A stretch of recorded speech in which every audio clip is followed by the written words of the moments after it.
Icegera ca mbere c'umukuru w'inama nkenguzamateka umwubahwa Denise Ndadaye ari kumwe n'icegera ca kabiri c'umukuru w'inama nkenguzamateka bahejeje kwakira uwuserukira igihugu ca Algeria ngaha mu Burundi aho yaraje kubikebanura.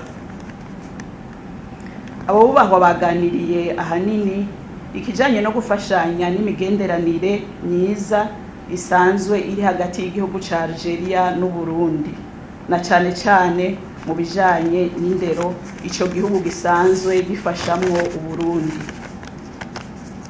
Ambasaderi Bukrif akaba yashimye ingene yakoranye n'indongozi z'inama nshingamateka na nkenguzamateka mu kiringo yaramaze ngaha mu Burundi.